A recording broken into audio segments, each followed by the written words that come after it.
खबर बलिया से है, जहां समाजवादी पार्टी जिला कार्यालय पर किसानों के मसीहा चौधरी चरण सिंह की जयंती पूर्व जिलाध्यक्ष विश्राम यादव की अध्यक्षता में मनाई गई। इस अवसर पर वक्ताओं ने चौधरी साहब को किसानों का मसीहा बताते हुए चौधरी साहब के नौजवान को प्रेरणा लेनी चाहिए ऐसा बताया। महासचिव बीरबल राम ने उनके संघर्षों और नीतियों को अपनाकर उनके बताए गए मार्ग पर चलें ऐसा कहा। सपा कार्यकर्ताओं को आह्वान किया कि उनके बताए गए मार्ग पर ही हमेशा चलें। समाजवादी सोच के लोगों के नाम डिलीट करने में जुटी है एसआईआर प्रक्रिया के विषय में ऐसा बताया। भाजपा सरकार यह साजिश को सपा कार्यकर्ता कामयाब नहीं होने देंगे, यह भी उन्होंने कहा। देखें एक रिपोर्ट। आज समाजवादी पार्टी कार्यालय पर गोष्ठी का आयोजन किया गया है। आज चौधरी चरण सिंह के जयंती के कार्यक्रम पर श्रद्धांजलि सभा का आयोजन किया गया है। खबर है बलिया से, राजेश महाजन खास रिपोर्ट, जिसमें पार्टी के नेतागण कार्यकर्ता उपस्थित है।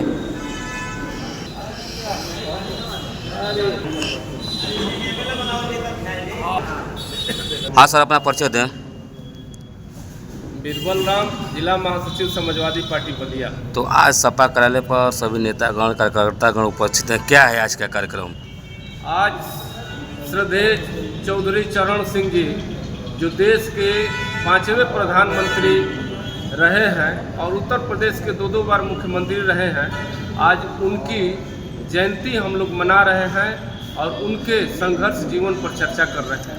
तो उनके जयंती पर आज कौन कौन से कार्यक्रम आयोजित होने वाले हैं? उनके जयंती पर आज हम लोग संकल्प लिए हैं कि जो भारतीय जनता पार्टी और चुनाव आयोग के जो संयुक्त रणनीति के तहत समाजवादी पार्टी को कमज़ोर करने के नियत से जो उत्तर प्रदेश में एसआईआर लागू किया गया है, उस एसआईआर अभियान में हमारे समाजवादी पार्टी के कार्यकर्ता पदाधिकारी, जिनको प्रदेश से, जिला से, विधानसभा से जिनको जिम्मेदारी दी गई है, वो बखूबी कुशलतापूर्वक कार्य किए हैं, जिससे समाजवादी पार्टी के कार्यों से भारतीय जनता पार्टी के मुखिया एवं भाजपा के लोग परेशान हैं, घबराहट में हैं।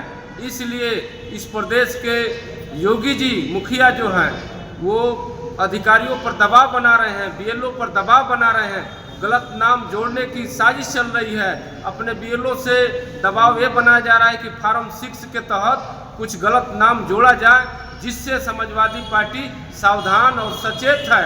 और इसी के संबंध में हम 30 तारीख को बलिया के बापू भवन टाउन हॉल में एसआईआर के जो बीएलए हमारे हैं, उनको प्रशिक्षण हेतु बड़ा कार्यक्रम रखा गया है। तो सर, देखा जाए तो एसआईआर से आम जन को लाभ है या उससे नुकसान है? देखिए, आम जन के लाभ हानि को ये देखते हुए भारतीय जनता पार्टी चुनाव आयोग ये कार्यक्रम नहीं बनाए हैं, वो अपने फायदे के लिए बनाए हैं, इसलिए कि एसआईआर लाने की कोई ज़रूरत नहीं थी। लेकिन भारतीय जनता पार्टी एसआईआर के तहत समाजवादी पार्टी के समर्थक यानी पीडीए के लोगों का नाम काट करके भारतीय जनता पार्टी सत्ता में रहना चाहती है, इसलिए एसआईआर लाया गया। तो सर, आगामी चुनाव 2027 में विधानसभा का चुनाव आने वाले हैं, इसमें आम जन किस तरह का निर्णय लेगी? आम जन तो हमेशा समाजवादी विचारधारा के साथ है और हमेशा अपना भाई, अपना बेटा अखिलेश यादव जी के माना है। 2024 में उत्तर प्रदेश की जनता ने भारतीय जनता पार्टी को हरा दिया, समाजवादी पार्टी को बहुमत दिया। उसी तरह से 2027 में समाजवादी पार्टी की सरकार बनेगी और भारतीय जनता पार्टी की हार होगी। हाँ सर, अपना परिचय दें। रविंद्रनाथ यादव, जिला उपाध्यक्ष समाजवादी पार्टी बलिया। तो सर, आज चौधरी चरण सिंह की जयंती मनाई जा रही है, इस पर क्या क्या कार्यकर्ताओं द्वारा संकल्प लिया गया? श्रद्धेय चौधरी चरण सिंह की जयंती पर हम लोगों ने संकल्प लिया है कि यह तथाकथित जो जातिवादी, संविधान विरोधी, पीडीए विरोधी मानसिकता की सरकार चल रही है, इसको हटाने का हम लोगों ने संकल्प किया है। तो सर, देखा जाए तो जो भी चुनाव आता है उसमें जातिवादी प्रक्रिया बढ़ने लगती, समीकरण बढ़ने, उसके लिए रोक के लिए क्या किया जा सकता है? जातिवादी प्रक्रिया भारतीय जनता पार्टी के द्वारा ही शुरू होता है। आज ये लोग संविधान को समाप्त करने की पर तुले हुए हैं, संविधान को मान रहे हैं, संविधान को शपथ ले करके और संविधान विरोधी कार्य करते हुए और एक जाति विशेष टारगेट करके ये लोग चल रहे हैं और ये चाहते हैं कि इसको दबा दिया जाए ताकि ये संविधान खत्म हो जाए। तो आने वाले दिनों में जनता इसका भरपूर जवाब देगी। बिल्कुल बिल्कुल एकदम बखूबी जवाब देगी और पीडीए एक साथ मिल करके और एसआईआर में इनको नकाब कर दी है, बेनकाब कर दी है और आगे भी इनके कोई भी मंसूबे पर पानी फेरने का काम करेगी। कोई मंसूबा इनका कामयाब नहीं होगा। देखिए, बलिया नगर विधानसभा के नेता और समाजवादी पार्टी के नेता अनिल राय जी उपस्थित हैं। तो आइए जानते हैं आज के कार्यक्रम को किस तरह संबोधित करना चाहेंगे। आज किसानों के, पिछड़ों के, नौजवानों के नेता चौधरी चरण सिंह जी की जयंती थी। हमारे राष्ट्रीय अध्यक्ष माननीय अखिलेश यादव जी का निर्देश था कि हर कार्यालय मुख्यालय पर मनाया जाएगा। हम सब पार्टी के पदाधिकारी से लेकर के आम कार्यकर्ता यहाँ जुट करके उनकी जयंती धूमधाम से मना रहे हैं। यह संदेश देना चाहते हैं कि नेता का जो चरित्र चौधरी चरण सिंह जी का था वही नेता का चरित्र होना चाहिए।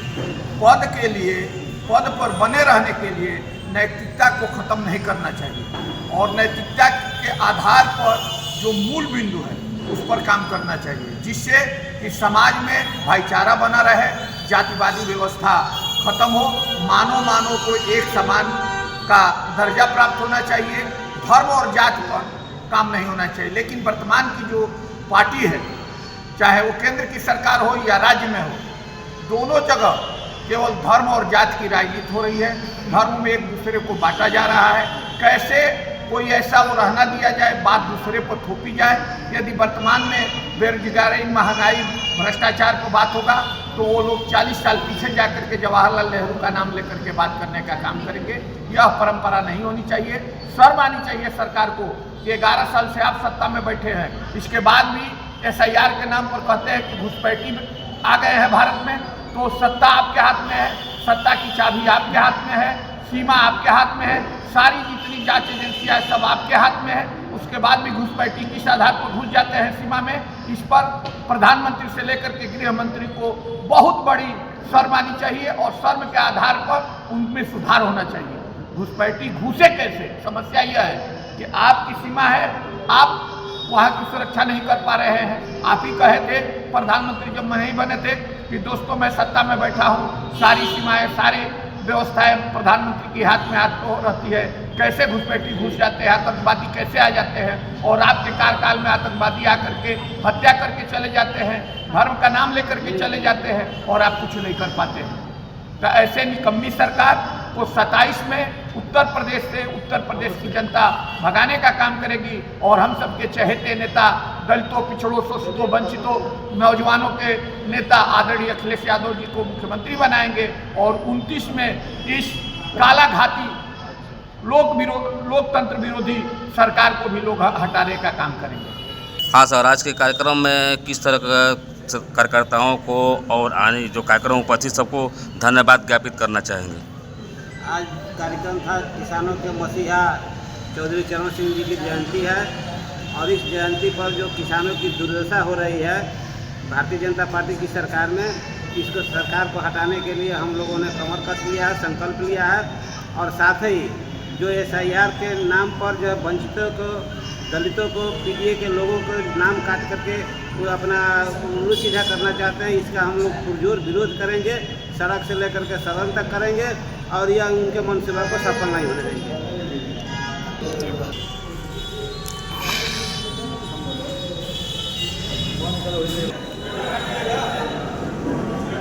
आज के कार्यक्रम में उपस्थित बाढ़ी विधानसभा के सपा नेता नीरज सिंह गुड्डू जी उपस्थित हैं। तो आइए जानते हैं आज के कार्यक्रम में किस तरह का संकल्प दिलाना चाहेंगे सदस्यों को और कार्यक्रम के बारे में उनके विचारों को किस तरह अवगत कराना चाहेंगे चौधरी चरण सिंह के विचारों के बारे में। हाँ सर। आज चौधरी चरण सिंह जी जो किसानों के लिए ही जाने जाते थे, देश के हम लोग के पूर्व प्रधानमंत्री, आज इनके जयंती पर सबसे पहले तो मैं हम लोग के चरणों में सदा सुमन अर्पित करते हैं और ये हम लोगों के राष्ट्रीय अध्यक्ष जी का निर्देशन है कि जो भी महापुरुष हैं उनकी जयंती पार्टी कार्यालय पे मनाई जाएगी। इसी के परिप्रेक्ष्य में हम हमारे पूर्व जिला अध्यक्ष भी रहे हैं, प्रदेश सचिव भी हैं डॉक्टर विश्राम यादव जी, हम लोग सारे लोग, निर्मल राम जी, सारे लोग मिलकर आज चौधरी जी के चरणों में श्रद्धा सुमन अर्पित किए हैं। और ये किसान के लिए जाने जाते थे, और किसान की जो आज के परिवेश में दुर्दशा है, इस पर हम लोग संघर्ष करने के लिए चौधरी जी से उनके आशीर्वाद का हम लोग कामना कर रहे हैं कि आने वाले दिनों में हम लोग किसानों को मुद्दे पर लेकर के संघर्ष करें, क्योंकि अभी पिछली महीनों में पूरे किसानों का सब कुछ स्वाहा हो चुका था, बारिश से सब धान के खेत पे ही रह गए। इसके बावजूद भी अभी तक उन लोगों का मुआवजा नहीं मिला, और 3,000 रुपये केवल किसान निधि दे करके किसानों का खेत तक पटाने का काम कर रहे हैं, क्योंकि हर समय किसान परेशान हो रहा है और किसान ही पूरे देश को रोटी देने का काम होता है। तो हम लोग की ये मांग है आज चौधरी चरण सिंह की जयंती पे सरकार से और सरकार के नुमाइंदों से कि आप लोग जो भी फसल जिसका नष्ट हुआ है उसका मुआवजा तुरंत मिले, अन्यथा आने वाले दिनों में हम लोग इसके लिए प्रदर्शन करने के लिए बात करें। तो देखा जाए तो आगामी चुनाव 2027 में विधानसभा चुनाव आने वाले हैं, तो इस पर पार्टी किस तरह का परचम लहराने का काम करेगी? राष्ट्रीय अध्यक्ष जी का निर्देश है कि आप लोग पूरे क्षेत्र में एक साथ लगे रहिए और कार्य करिए, और समाजवादी पार्टी का एक कार्यकर्ता अपने अपने क्षेत्रों में लगा हुआ है, चाहे वो PDA का जन चौपाल का माध्यम हो, चाहे SIR के रूप में हो, चाहे लोगों के सुख दुख में हो। तो पूरे प्रदेश में समाजवादी पार्टी के कार्यकर्ता अपने राष्ट्रीय अध्यक्ष के निर्देश पे हर जगह लगे हुए हैं। और सबसे बड़ी बात, सबसे बड़ी चीज़ ये है कि राष्ट्रीय अध्यक्ष जी का निर्देशन हम लोग पालन करने वाले हैं, और उनके कोई भी निर्देश को हम लोग लक्ष्य मान करके कार्य करने का काम करते हैं। टिकट हमको मिले, किसी अन्य को मिले, कोई मतलब नहीं है। राष्ट्रीय अध्यक्ष अखिलेश यादव समाजवादी पार्टी की सरकार में इसके लिए सारे कार्यकर्ता एक साथ होकर के, एकजुट होकर के और हर जगह लगे हुए हैं, जिससे कि हमारी समाजवादी पार्टी की सरकार बने और बलिया की 7 सीट हम लोग जीत करके समाजवादी पार्टी की